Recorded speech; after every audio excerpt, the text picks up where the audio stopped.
Morning, all of you. This is Amit sir, and our today's topic is electric potential energy of a system of charges. Right? इससे पहले हमने electric potential के बारे में जाना था और इक्वी पोटेंशियल सरफेस के बारे में भी ये जाना था हमने। आज हम potential energy by system of charges जानेंगे। उसके लिए सबसे पहले ऐसा करते हैं, हम फॉर 2 पॉइंट चार्ज से लेते हैं। For 2 point charges right. कैसे करें इसे? पोटेंशियल एनर्जी निकालनी है हमें, तो एक कोऑर्डिनेट सिस्टम बना लेते हैं। ये कोऑर्डिनेट सिस्टम है, ये ओरिजिन है ओ। यहाँ पर कोई चार्ज नहीं है, अभी हम इसे यहाँ कोई चार्ज नहीं मान रहे हैं। हम ले रहे हैं कि अगर मान लीजिए यहाँ 2 पॉइंट चार्ज आ जाएं,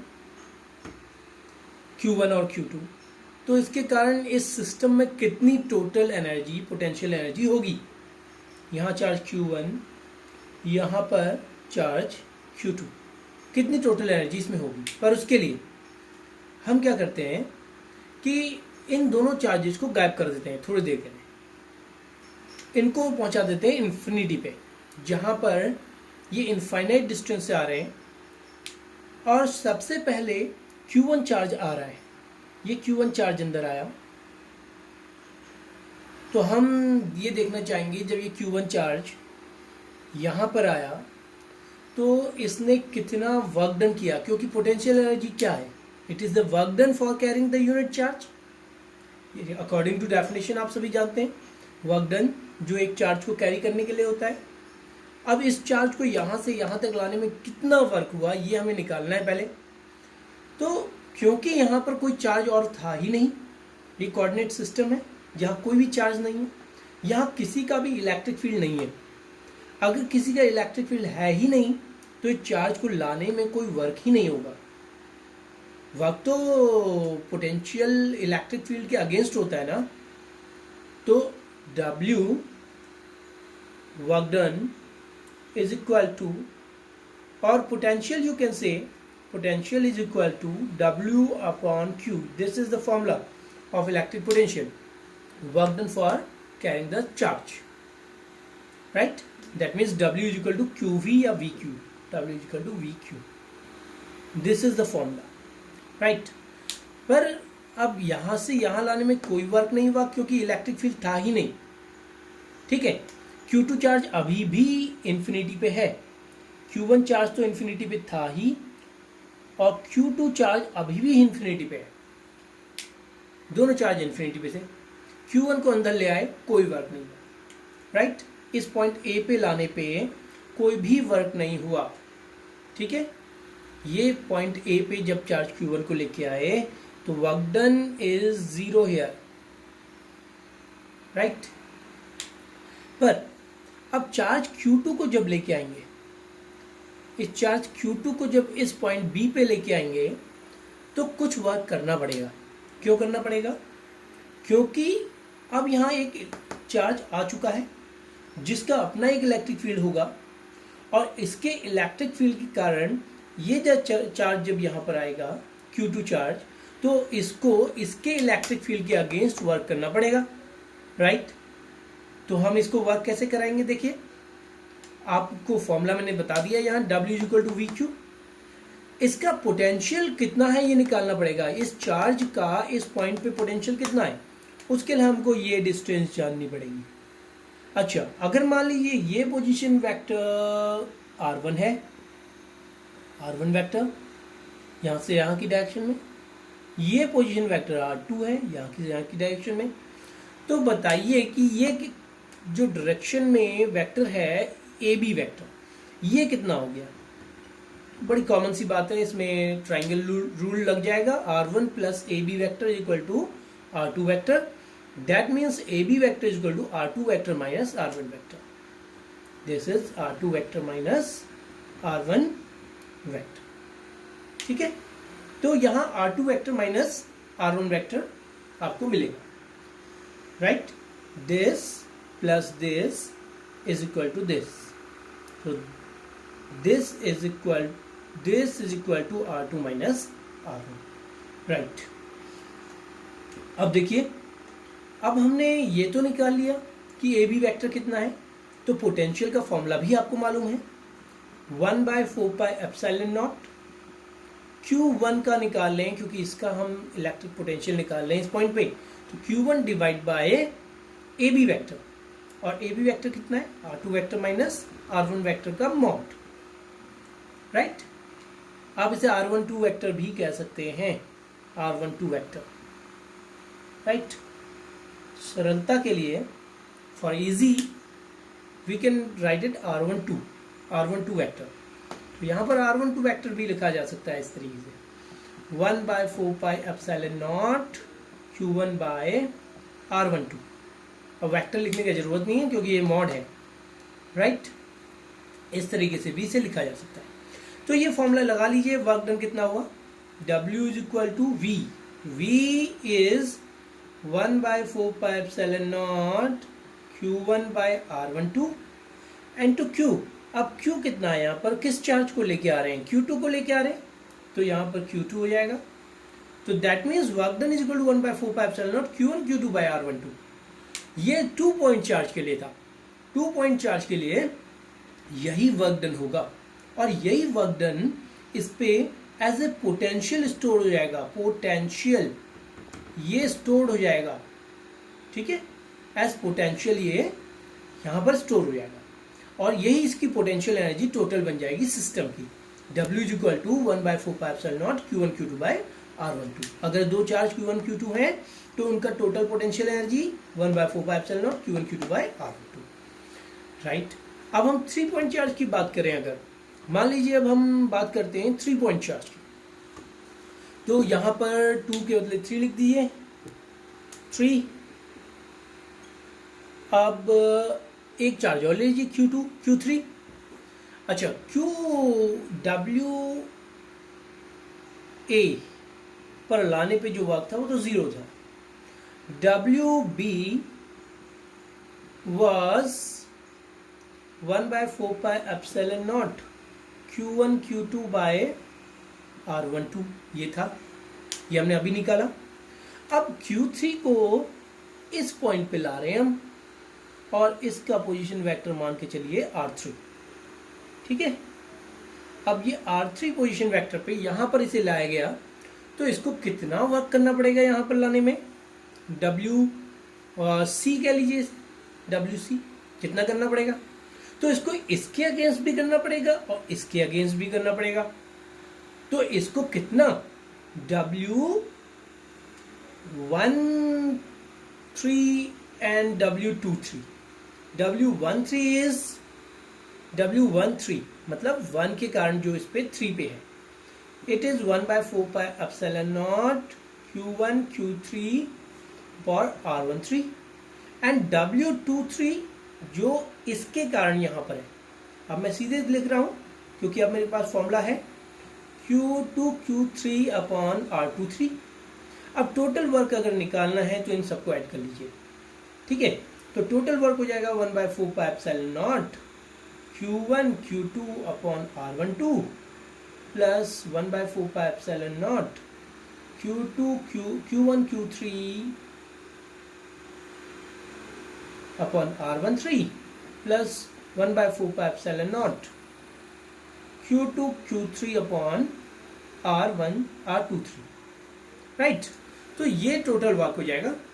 अब देखिए, इसको अगर जनरल टर्म में अगर हमें लिखना है तो हम कैसे लिख सकते हैं। अगर मान लीजिए अब हम जनरली इसे लिखना चाह रहे हैं सभी n पॉइंट चार्जेस के लिए, पहले 3 पॉइंट चार्जेस के लिए ही अगर लिखना है तो हम ऐसे भी लिख सकते हैं, 1 sigma I is equal to 1 से लेके 3 तक, sigma J is equal to 1 से लेके 3 तक, क्योंकि 1 2 3 है ना, और 1/4πε0 भी बाहर निकाल लीजिए, ये सबके लिए कॉमन है। और यहाँ QI QJ अपॉन RIJ ये हो जाना चाहिए। बट एक चीज़ याद है, जब आप ऐसा कहते हैं तो यहाँ पर आपको 1/2 और करना पड़ेगा। क्यों? देखिए होने को तो आप देख रहे हैं इसे R1 R3 R2 R3 R3 R1। अगर आप I और J की अलग अलग वैल्यू रहे, हाँ एक चीज़ और याद रखिए कि I की वैल्यू J के बराबर नहीं होगी कहीं भी। ये देख लीजिए यहाँ पर आपको दिख रहा है 1 2 1 3 2 3 1 2 1 3 एंड 2 3। ठीक है, तो यहाँ पर I1 है तो J2 हो जाएगा, या फिर I1 है तो J3 भी हो सकता है, I2 है तो J3 हो सकता है, और J1 भी हो सकता है 2 1। तो ऐसे करके इसकी 6 कॉम्बिनेशन आपको मिलेंगे। पर याद रखिए हमारे को 1 2 और 2 1 एक ही जैसा कॉम्बिनेशन है। अगर हम Q1 Q2 कहते हैं या फिर Q2 Q1 कहते हैं तो दोनों कॉम्बिनेशन हमारे लिए एक जैसे हैं। तो सिग्मा करने पे जब हम इस तरीके जनरल लेते हैं तो दो चीज़ें एक साथ ऐड हो जाती हैं। मतलब यहाँ पर 1/4πε0 Q1 Q2 अपॉन R12 भी ऐड हो जाता है, plus 1/4πε0 Q2 Q1 upon R21 या R12 भी ऐड हो जाता है। पर यहाँ पर तो आप देख रहे हैं कि सिर्फ एक ही कॉम्बिनेशन इसका है, दो कॉम्बिनेशन नहीं है। तो यहाँ पर इसको हाफ करना पड़ता है, ठीक है, क्योंकि इन दोनों को एक ही इनमें से लेना पड़ेगा हमें। ऐसे ही 1 और 3 के कॉम्बिनेशन में भी एक ही लेंगे, ऐसे ही 2 और 3 के कॉम्बिनेशन में भी एक ही लेंगे, 3 2 को नहीं लेंगे। तो इस वजह से यहाँ पर हमें हाफ करना पड़ता है। तो ये हाफ करने का रीजन आप सब समझ गए होंगे यहाँ पर हाफ क्यों किया है। इसके बाद अब एक जनरल n टर्म के लिए अगर आप इसको बनाएंगे तो ये simply 1/2 1/4πε0 sigma I is equal to 1 से लेके n तक, j sigma j is equal to 1 से लेके n तक, QI QJ अपॉन RIJ। और ये इसके n टर्म के लिए हो जाएगा फॉर n पॉइंट चार्जेस। ठीक है, तो अब ये जनरली याद रखिएगा। एट लास्ट एक लास्ट पॉइंट इसमें पोटेंशियल में बच गया है जो मैं आज क्लियर कर लेता हूँ आपको। Potential energy of an electric dipole when placed in uniform electric field. जब भी एक electric dipole uniform electric field में होता है तो उसके पोटेंशियल एनर्जी कितनी होती है, सिस्टम ऑफ चार्ज या सिस्टम ऑफ अ डाइपोल कह लीजिए, ऑफ डाइपोल। अब हम डाइपोल की बात कर रहे हैं, इसमें कितनी एनर्जी होती है। डाइपोल अगर uniform electric field, uniform means जब आपको इलेक्ट्रिक फील्ड प्रॉपर डिस्टेंस पे मिलेगा, एक जैसी डिस्टेंस पे होगा और बराबर डिस्टेंस पे मीन्स, और यूनिफॉर्म होगा थ्रू आउट। यहाँ पर एक डाइपोल है मीन्स यहाँ पर एक माइनस चार्ज है Q, यहाँ पर एक प्लस चार्ज है Q। ये दो चार्ज सेपरेटेड 2a डिस्टेंस से। तो आपने पढ़ा है कि टॉर्क कितना होगा। सबसे पहली बात, torque is equal to PE sine theta हमने निकाला हुआ है, right. Torque is equal to PE sine theta हमने पहले निकाला हुआ है, राइट। अब मैं बात करूंगा ये क्योंकि आपने निकाला हुआ है torque is equal to PE sine theta, तो इसको निकालने की दोबारा जरूरत नहीं है। आई थिंक वो पता है, torque is force into force, इधर force F equal to QE, right, QE यहाँ भी इंटू परपेंडिकुलर डिस्टेंस, ये सब जानते हैं, right. Perpendicular to 2a sine theta होता है, QE into 2a sine theta, that is PE sine theta. वो दोबारा करने की जरूरत नहीं है। पर अगर हमें वर्क डन पूछ रहे हैं तो मान लीजिए ये मैं इसे छोटा सा वर्क डन निकालूं पहले, थोड़ा सा घुमाने के लिए, ये बहुत छोटा सा एंगल θ1 से θ2 घुमा तो मुझे कितना वर्क करना पड़ेगा। पर आपको पता है वर्क डन का फॉर्मूला, वर्क डन होता है फोर्स इंटू डिस्प्लेसमेंट। अब यहाँ फोर्स तो कोई सिंपल फोर्स है नहीं, ये एक लीनियर फोर्स नहीं है, यहाँ तो दो फोर्स लग रहे हैं जिसे कपल कहते हैं, और कपल फोर्स टॉर्क देते हैं। तो यहाँ पर रोटेशनल फोर्स की बात हो रही है। तो work done is equal to force, rotational force को हम टाउ से रिप्रेजेंट करते हैं जिसे हम टॉर्क कहते हैं, और डिस्प्लेसमेंट को यहाँ एंगुलर डिस्प्लेसमेंट की बात करेंगे कि ये डाइपोल कितने से कितना घुमा रहे हैं या घूम रहा है, उतने में कितना वर्क डन होगा। तो हम इसे मान लीजिए डी थीटा घुमा रहे हैं, ठीक है, तो कितना वर्क डन होगा। ये छोटा सा डिस्प्लेसमेंट डी थीटा कर रहे हैं, बहुत छोटा सा है, शायद ऐसे बहुत छोटा सा एंगल घुमा, और इस छोटे से एंगल घूमने में इसने कितना वर्क किया। ऐसे था, ऐसे हो गया, डी थीटा एंगल घुमा, कितना वर्क। अब इसी को हम ले लेंगे बाद में कि θ1 से θ2 घुमाने में कितना वर्क करेंगे, फिर हम एट लास्ट क्या कर लेंगे इसे जनरलाइज कि यहाँ पर इसको इतना घुमा दिया, मीन्स पहले ये कितने एंगल पे था, पहले ये θ1 एंगल पे था और एट लास्ट ये θ2 एंगल पे पहुँच गया। तो अब कितना वर्क होगा, पहले ये छोटे से वर्क डिस्प्लेसमेंट डी थीटा के लिए निकालिए, फिर θ1 से θ2 के लिए निकाल लीजिए, कितना वर्क होगा इसे घुमाने में। ठीक है, तो उसके लिए हमें इंटीग्रेशन करना पड़ेगा, θ1 से θ2 तक हम इसे इंटीग्रेट कर दें। तो dw इक्वल टू इंटीग्रेशन θ1 से θ2 tau tau D theta, right. तो dw नहीं, यहाँ w हो जाएगा जब हम इंटीग्रेशन कर दे रहे हैं, क्योंकि dw का इंटीग्रेशन w होता है, राइट। तो अब क्या होगा, टाउ की वैल्यू लिख दीजिए, θ1 से θ2, टाउ की वैल्यू कितनी, PE sin theta D theta, जो जो चीज़ बाहर निकल ली निकालिए और इसको कैलकुलेट कर लीजिए, आपका आंसर आ जाएगा। तो W कितना आ जाएगा, देखिए PE बाहर निकाल लीजिए, PB क्या है, PB कांस्टेंट है, θ1 to θ2 sin theta D theta, that is sin theta D theta, right. और sin थीटा का इंटीग्रेशन सभी को मालूम है, माइनस ऑफ cos थीटा, और ये कहाँ से कहाँ तक, θ1 से θ2 तक। तो यहाँ पर PE माइनस अगर बाहर निकाल लिया cos θ2 माइनस cos θ1, राइट। तो अगर हम इसको और सॉल्व करें तो ये आ जाएगा माइनस PE cos, नहीं माइनस अंदर डाल लीजिए, cos θ1 माइनस cos θ2, ये वर्क डन टोटल आ गया। और अगर आप वर्क डन तब के लिए निकालते हैं, मान लीजिए ये आपका डाइपोल था माइनस क्यू प्लस क्यू, और इनिशियली मान लीजिए ये ऐसा था, इनिशियली ये 90 डिग्री पे था, माइनस क्यू प्लस क्यू, ये इसकी इनिशियल पोजीशन है। पहले θ1 मतलब 90 डिग्री है, θ1 इक्वल टू 90 डिग्री, और एट लास्ट ये θ2 जैसे हम थीटा कह रहे हैं यहाँ तक पहुँचा, 90 डिग्री से घुमाया और ऐसे करके आया।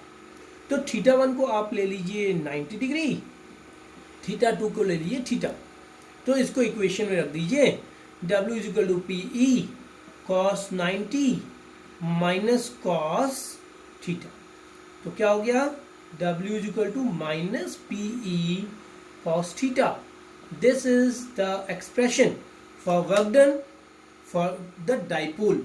डाइपोल के लिए वर्क डन है जब इसे हम θ1 से θ2 घुमा रहे हैं, 90 डिग्री से थीटा एंगल तक घुमा रहे हैं, तो ये वर्क डन होता है माइनस PE cos थीटा। तो इसे याद रखिएगा। पोटेंशियल में बस इतना ही, अब कल मिलते हैं, और अभी के लिए थैंक यू। लाइक सब्सक्राइब और देखते रहिए वीडियो, और अपने कमेंट जरूर करिए। Thank you.